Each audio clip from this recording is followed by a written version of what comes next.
Good morning students, online classes में आपका स्वागत है। लास्ट क्लास में अपन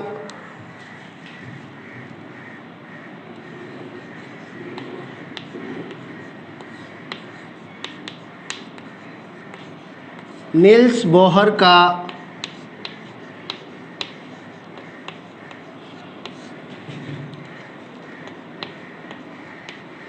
परमाणु मॉडल कर रहे थे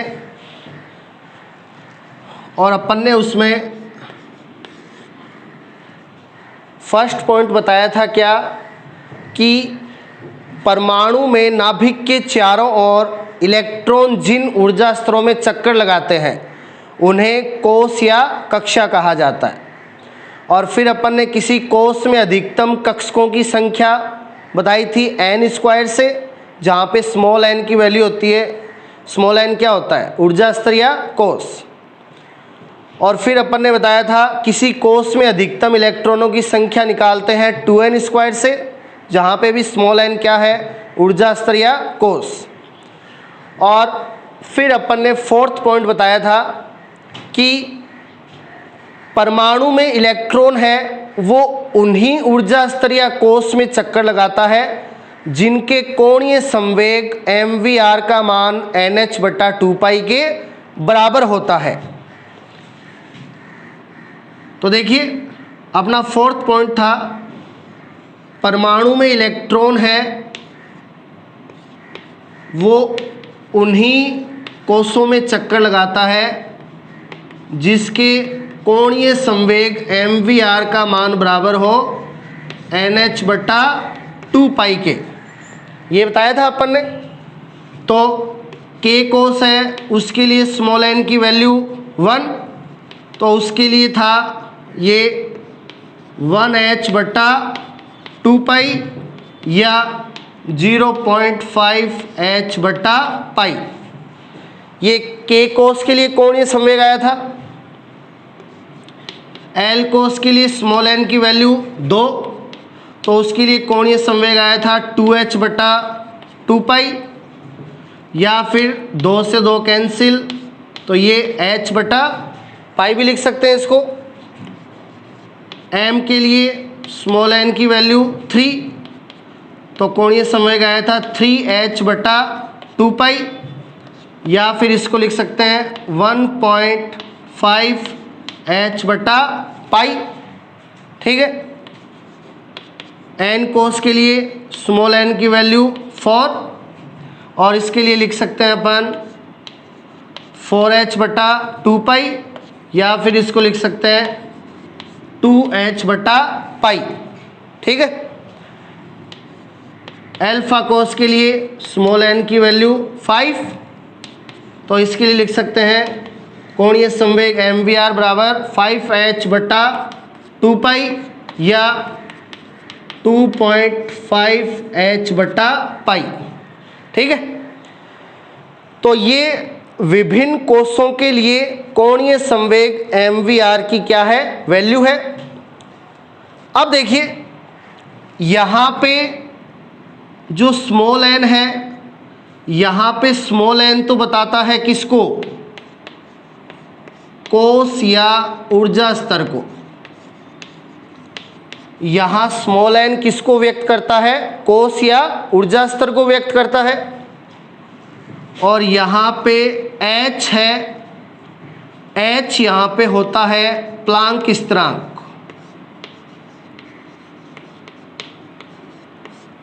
h यहाँ पे क्या होता है? प्लांक स्थिरांक होता है। देखिए साइंटिस्ट था मैक्स प्लांक,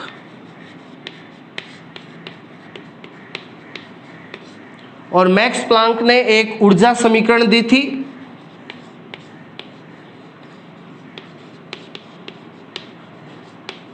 और मैक्स प्लांक की ऊर्जा समीकरण थी E बराबर hν।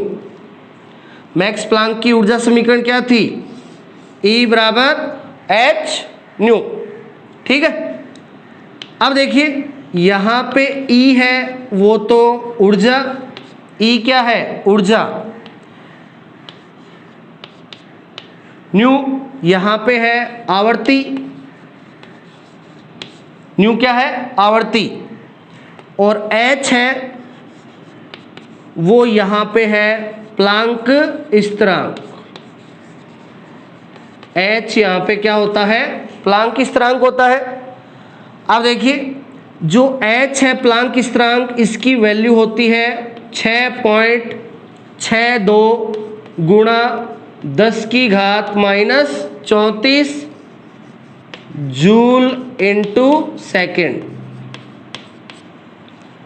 ठीक है, तो ये प्लांक स्थिरांक की वैल्यू होती है 6.62 गुणा 10 की घात -34 जूल इंटू सेकेंड। ठीक है, तो मैक्स प्लांक की ऊर्जा समीकरण है वो बताती है कि ऊर्जा है वो आवर्ती के क्या है समानुपाती। ऊर्जा है वो आवर्ती न्यू के क्या होती है समानुपाती होती है, और समानुपाती के निशान को हटाएंगे तो ये स्थिरांक आता है E बराबर एच न्यू, और इस स्थिरांक एच को कहते हैं प्लांक स्थिरांक। और ये जो समीकरण है E बराबर एच न्यू, ये है मैक्स प्लांक की ऊर्जा समीकरण। ठीक है,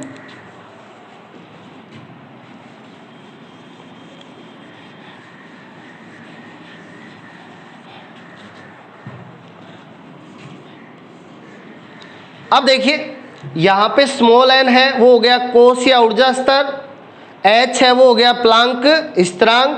ठीक है, पाई है, पाई की वैल्यू 3.14 यानी 22/7। ठीक है, और यहाँ पे स्मॉल m है, कोणीय संवेग को अपन ने क्या कहा mvr, तो यहाँ पे स्मॉल m है वो है इलेक्ट्रॉन का द्रव्यमान। यहाँ पे स्मॉल m क्या होता है इलेक्ट्रॉन का द्रव्यमान होता है। ठीक है, और इलेक्ट्रॉन का द्रव्यमान, इलेक्ट्रॉन का द्रव्यमान अपन ने कितना बताया था, इलेक्ट्रॉन का द्रव्यमान 9.1 गुणा 10 की घात -28 है ना, 9.1 गुणा 10 की घात -28। ठीक है, तो ये अपन ने, या फिर 9.1 गुणा 10 की घात -31, ये अपन ने इलेक्ट्रॉन के द्रव्यमान की वैल्यू बताई थी। अब देखिए v है, v यहाँ पे है इलेक्ट्रॉन का वेग, v यहाँ पे क्या है इलेक्ट्रॉन का वेग है, और r है, वेग को इंग्लिश में क्या कहते हैं वेलोसिटी, वेग को इंग्लिश में क्या कहते हैं वेलोसिटी कहते हैं, तो वेलोसिटी का क्या आ गया v। r है वो है कोस की त्रिज्या, r यहाँ पे क्या है कोस की त्रिज्या है, त्रिज्या को इंग्लिश में क्या कहते हैं रेडियस, तो रेडियस का आ गया स्मॉल r। ठीक है, तो ये यहाँ पे इन संकेतों के मतलब है। स्मॉल m इलेक्ट्रॉन का द्रव्यमान, वहाँ इलेक्ट्रॉन के द्रव्यमान की ग्राम और किलोग्राम में वैल्यू है। v यहाँ पे क्या है इलेक्ट्रॉन का वेग, r कोस की त्रिज्या, स्मॉल n यहाँ पे कोस या ऊर्जा स्तर को व्यक्त करता है, h यहाँ पे प्लांक स्थिरांक को बताता है, और पाई की वैल्यू 3.14 यानी 22/7।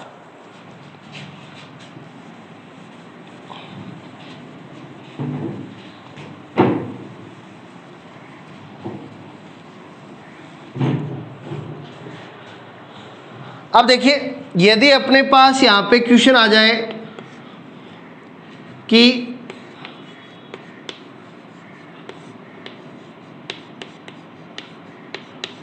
निम्न में से किसी कोस या ऊर्जा स्तर के लिए, कोश या ऊर्जा स्तर के लिए कोणीय संवेग mvr का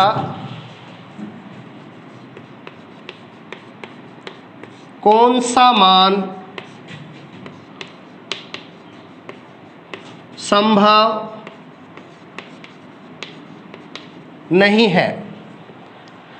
अपना क्वेश्चन है, निम्न में से किसी कोश या ऊर्जा स्तर के लिए कोणीय संवेग mvr का कौन सा मान संभव नहीं है, और अपन को ऑप्शन दे दिए जाए।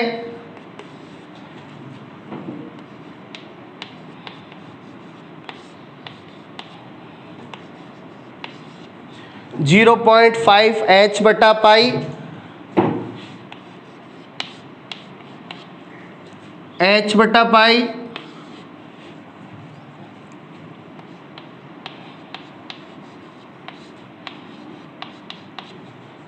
1.5 h बटा 2 पाई,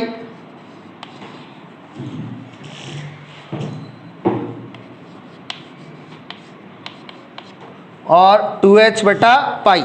ठीक है, ये अपन को 4 ऑप्शन दे दिए, और इनमें से बताना है कि किसी कोश के लिए कोणीय संवेग का कौन सा मान संभव नहीं है। तो देखिए, पहला है 0.5 h बटा पाई, ये मान है वो के कोश के लिए होता है, ये रहा 0.5 h बटा पाई, है ना, तो ये मान पॉसिबल है।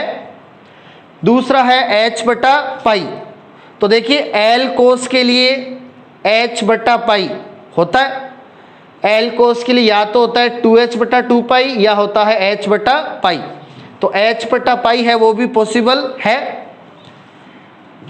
अब D है चौथा मान 2h बटा पाई, तो देखिए N कोश के लिए, N कोश के लिए या तो होता है 4h बटा 2 पाई या फिर होता है 2h बटा पाई, ये भी पॉसिबल है। अब इसको देखिए C को, C की वैल्यू दे रखी है 1.5 h बटा 2 पाई, तो देखिए जो M कोश है उसके लिए कोणीय संवेग की वैल्यू या तो होती है 3h बटा 2 पाई या होती है 1.5 h बटा पाई, यहाँ है 1.5 h बटा 2 पाई, तो ये वैल्यू है वो किसी कोश के लिए संभव नहीं है, तो अपना आंसर हो जाएगा सी। तो इस प्रकार अपन को यहाँ पे ध्यान में रखना है कि कौन से कोश के लिए कोणीय संवेग का मान पॉसिबल है या नहीं है। ठीक है,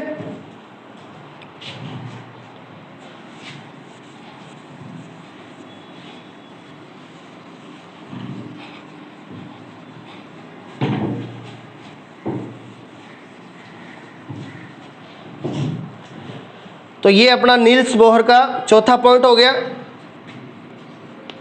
अब नील्स बोहर के मॉडल का 5वां पॉइंट। अब यहाँ पे इसने रदरफोर्ड की वो कमी दूर की थी।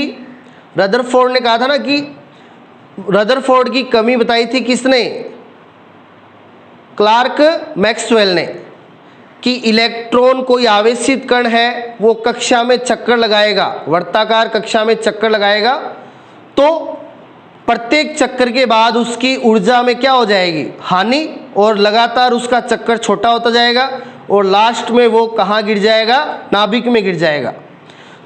तो नील्स बोहर ने इस कमी को दूर किया किस प्रकार, जब इलेक्ट्रॉन कोश या ऊर्जा स्तर में चक्कर लगाता है तो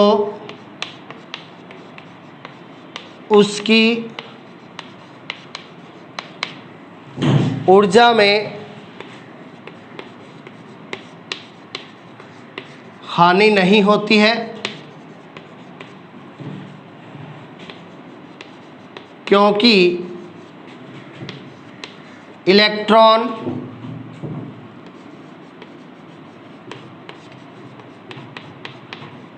चक्कर लगाते समय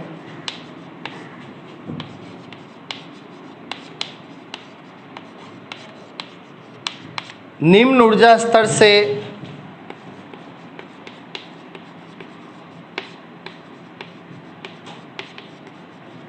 उच्च ऊर्जा स्तर में तथा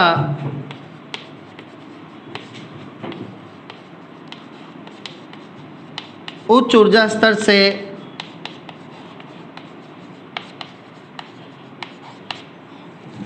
निम्न ऊर्जा स्तर में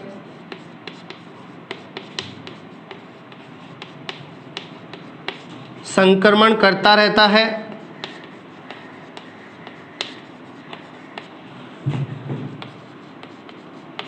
इस दौरान इलेक्ट्रॉन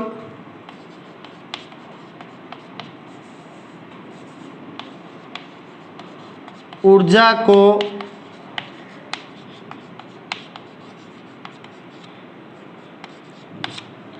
अवशोषित या उत्सर्जित करता है, जिससे ऊर्जा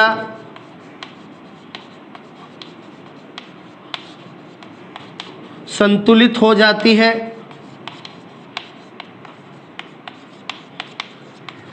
और इलेक्ट्रॉन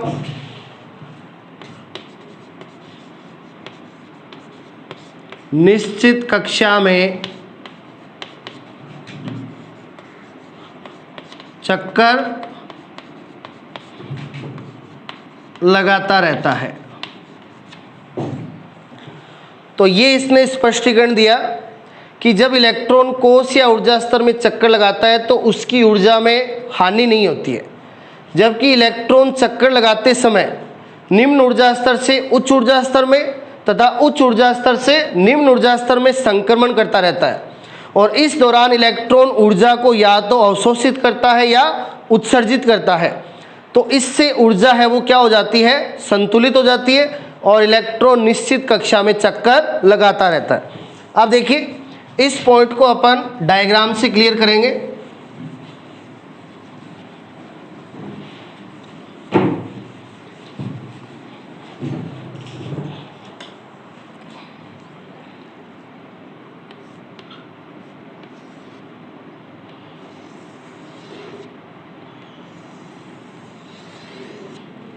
अब देखिए अपन ने बताया था कि नाभिक के चारों ओर कोश या ऊर्जा स्तर है वो ऊर्जा के बढ़ते क्रम में होते हैं, यानी जो ऊर्जा स्तर नाभिक के पास होता है उसकी ऊर्जा होती है कम और जो ऊर्जा स्तर नाभिक से दूर होता है उसकी ऊर्जा होती है अधिक। तो ये अंदर वाला है जो नाभिक के पास है, ये तो हो गया निम्न ऊर्जा स्तर, ये तो हो गया निम्न ऊर्जा स्तर, ठीक है, इसको N1 कह दिया। और जो नाभिक के दूर है बाहर की ओर वो हो गया उच्च ऊर्जा स्तर यानी N2, ठीक है। अब देखिए जब इलेक्ट्रॉन निम्न ऊर्जा स्तर से जाएगा उच्च ऊर्जा स्तर में, जब इलेक्ट्रॉन निम्न ऊर्जा स्तर से किस में जाएगा, उच्च ऊर्जा स्तर में संक्रमण करेगा, तो यहाँ पे इसकी ऊर्जा क्या है, निम्न ऊर्जा स्तर में इसकी ऊर्जा क्या है, कम, जबकि जहाँ पे ये जा रहा है वहाँ पे ऊर्जा क्या है, ज़्यादा। तो इसको निम्न ऊर्जा स्तर से उच्च ऊर्जा स्तर में संक्रमण करना है तो ये ऊर्जा का क्या करेगा, अवशोषण करेगा।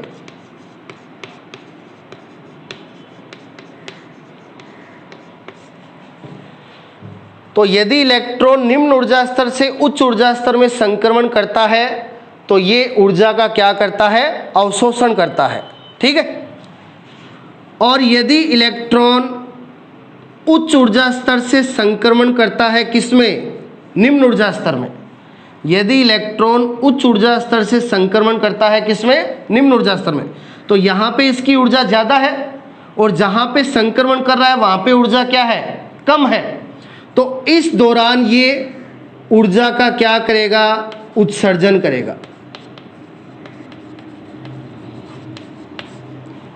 तो इस प्रकार इलेक्ट्रॉन है वो निम्न ऊर्जा स्तर से उच्च ऊर्जा स्तर में और उच्च ऊर्जा स्तर से निम्न ऊर्जा स्तर में संक्रमण करता है, और इस दौरान ये ऊर्जा का या तो अवशोषण करता है या उत्सर्जन करता है।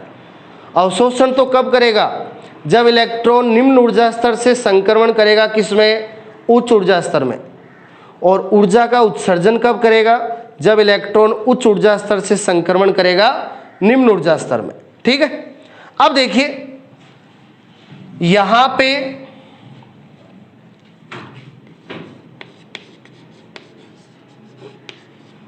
उत्सर्जित या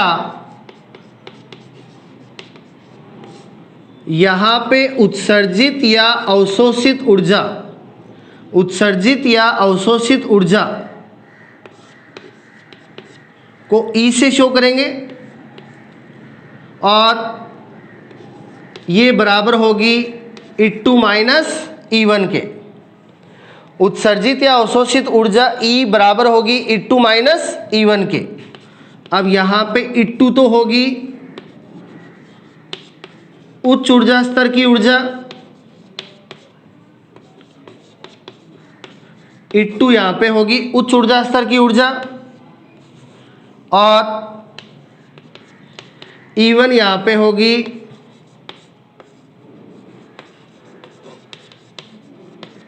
निम्न ऊर्जा स्तर की ऊर्जा।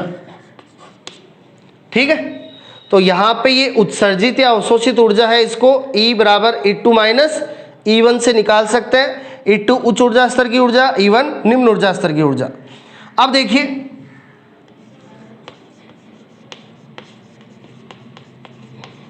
मैक्स प्लांक की ऊर्जा समीकरण से, अब मैक्स प्लांक की ऊर्जा समीकरण क्या है, E बराबर h न्यू। मैक्स प्लांक की ऊर्जा समीकरण क्या है, E बराबर h न्यू। तो E बराबर h न्यू है, ये वैल्यू रख देंगे यहाँ पर। यहाँ पे E की जगह क्या कर देंगे, h न्यू। तो यहाँ से क्या आ जाएगा, h न्यू।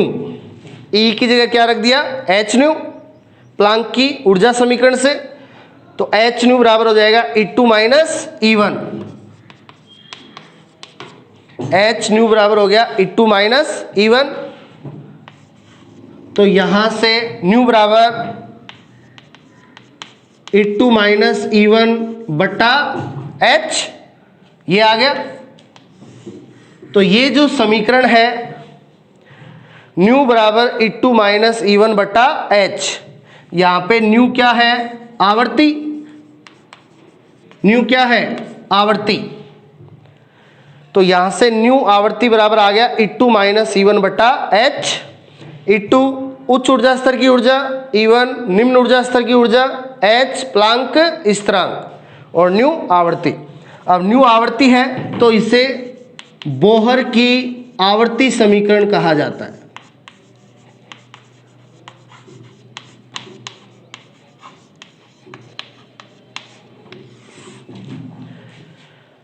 तो ये जो समीकरण है न्यू बराबर E2 माइनस E1 बटा h, इसे बोहर की आवर्ती समीकरण कहा जाता है। ठीक है ना।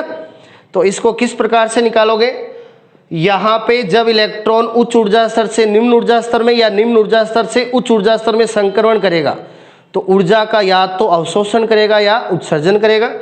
तो ये उत्सर्जित या अवशोषित ऊर्जा है E, ये निकालेंगे E2 माइनस E1 से। E2 उच्च ऊर्जा स्तर की ऊर्जा, E1 निम्न ऊर्जा स्तर की ऊर्जा। तो यहाँ पे E बराबर रख देंगे h न्यू मैक्स प्लांक की ऊर्जा समीकरण से। तो ये आ जाएगा h न्यू बराबर E2 माइनस E1। तो यहाँ से न्यू बराबर हो जाएगा E2 माइनस E1 बटा h, जो होगी बोहर की आवर्ती समीकरण। तो ये नील्स बोहर के परमाणु मॉडल के क्या थे, मुख्य अभिग्रहित थे, मुख्य बिंदु थे। अगली क्लास में अपन नील्स बोहर के अनुप्रयोग है वो स्टार्ट करेंगे। तो उसके लिए आप नील्स बोहर के जो ये मुख्य बिंदु हैं इनको अच्छी तरह से पढ़ लेना। Thank you.